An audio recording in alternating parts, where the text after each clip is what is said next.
Fan de Ludo, bienvenue au Renard Ludique. Il paraît que dans un sanctuaire reculé du Japon résiderait une puissance encore méconnue de tous. Feu, eau, vent, terre et vide formeraient une combinaison pour une compréhension parfaite. Alors venez découvrir cette source de pouvoir dans Gorinto.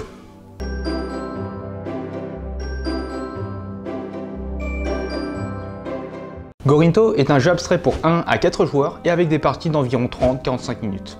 À chaque tour, vous choisirez une tuile sur le chemin et viendrez la déplacer dans la montagne, permettant ainsi de récupérer d'autres tuiles en fonction de votre élément, et récolter les bonnes pour marquer un maximum de points selon les objectifs de la partie. Et le joueur avec le plus de points de sagesse est déclaré grand vainqueur. Allez, voyons ce qui se cache dans ce Gorinto.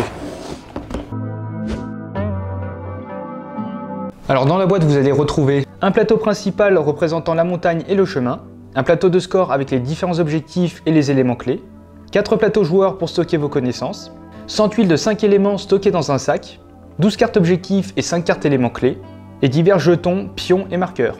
Allez, voyons comment préparer le sanctuaire. Après avoir placé les plateaux et positionné le marqueur sur la première case, piochez et disposez les tuiles dans la montagne selon le schéma. Chaque chiffre représente le nombre de tuiles à placer. Piochez 10 autres tuiles et placez-les sur le chemin.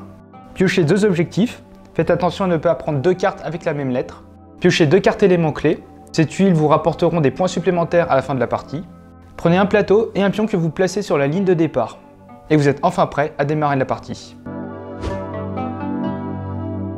Gorinto va se jouer en 4 saisons où à tour de rôle vous allez choisir une tuile sur le chemin et venir la déplacer sur une autre tuile de sa rangée ou de sa colonne.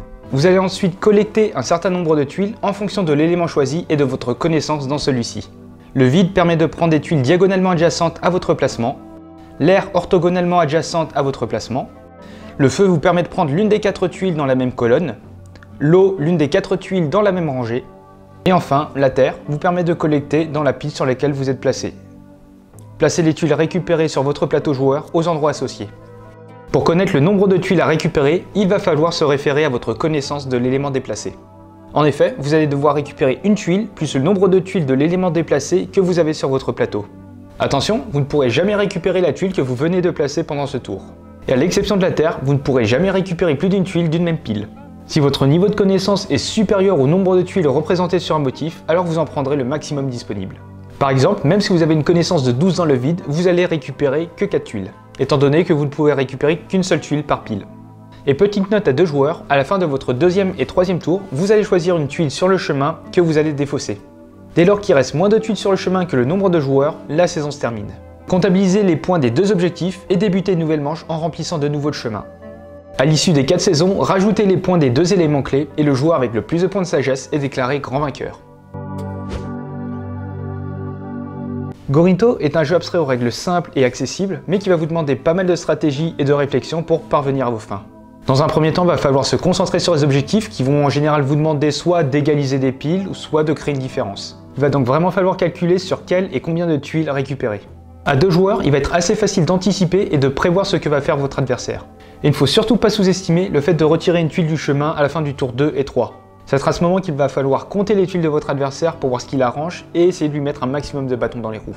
Après à plus, donc à 3 ou à 4 joueurs, ça va devenir un peu plus compliqué d'anticiper. Et encore une fois, ça va rajouter du chaos. Mais bon, faut savoir s'adapter. Bref, ce qu'il faut retenir de Gorinto, c'est que c'est un jeu abstrait aux règles simples mais avec une très grande richesse de jeu.